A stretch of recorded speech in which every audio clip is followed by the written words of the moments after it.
Student, कैसे हैं आप सभी लोग। I hope you all are fine. तो बच्चों स्टार्ट करते हैं थर्ड चैप्टर प्राकृतिक वैद्य। चलिए स्टार्ट करते हैं। प्रकृति ने हमारे उपयोग के लिए फूलता फलता वनस्पति जगत बनाया है। वनस्पति जगत का मतलब होता है जो प्लांट्स हैं, जितने भी प्लांट्स हैं, तो प्लांट्स बहुत सारे जो होते हैं उसी को बोला जाता है डाइवर्सिटी, राइट। तो जो प्लांट्स हैं उन्हें क्या बोला गया है, वनस्पति जगत। जगत मीन्स संसार, वनस्पति का संसार यानी कि प्लांट जो है सारे इस दुनिया में। तो वो बनाया गया है इस वनस्पति जगत का। कोई भी पेड़ पौधा ऐसा नहीं जो हमारे लिए किसी काम का ना हो। और ये बात फैक्ट है कि कोई भी प्लांट या कोई भी पौधा, पेड़ पौधा ऐसा नहीं है जो कि यूज़फुल ना हो।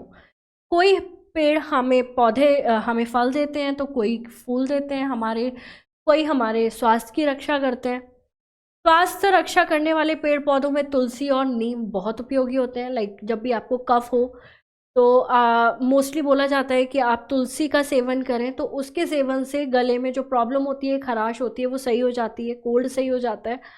और जो नीम है वो एंटी बैक्टीरियल क्वालिटी होती है उसमें। तो बैक्टीरिया अगर बॉडी पर है और आप नीम का सेवन कर रहे हैं तो वो काफ़ी सही होता है। तुलसी का पौधा लगभग हर घर में पाया जाता है। जब हमें सर्दी ज़ुकाम हो जाता है तो काली मिर्च के साथ तुलसी की 5-7 पत्तियां घोटकर पीने से सारा रोग दूर हो जाता है।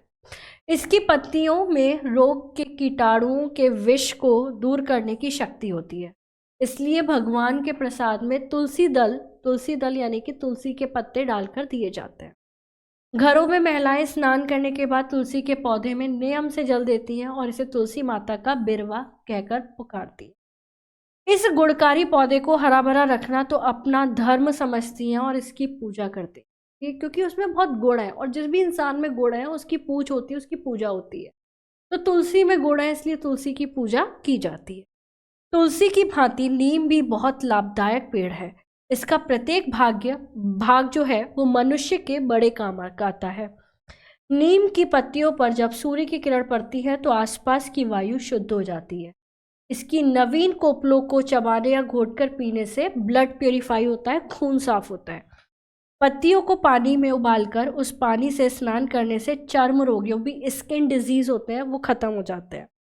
नीम के पानी से घाव धोने पर घाव के विषैले कीटाणु समाप्त हो जाते हैं। पत्तियों को उबालने आदि की परेशानी को कम करने के लिए नीम का साबुन भी बनाया जाने लगा है। तो यानी कि उलझन होती है ना कि कौन पत्तियों को उबाले फिर नहाए, तो इससे बेटर क्या लगता है कि अब साबुन जो है वो नीम का बनने लगा है।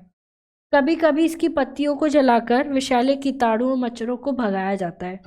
इसकी पत्तियों को कपड़ों तथा अनाज के साथ रखने से उनमें कीड़े नहीं लगते हैं।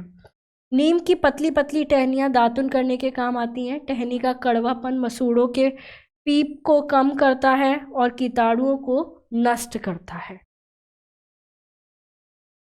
नीम की छाल को घिसकर फोड़े फुंसियों पर लगाने से वो सही हो जाते हैं। नीम के फल को निबोरी कहते हैं। कच्ची निबोरी में दूध होता है या कड़वी होती है, किंतु पकने पर इसका गूदा जो है वो मीठा हो जाता है।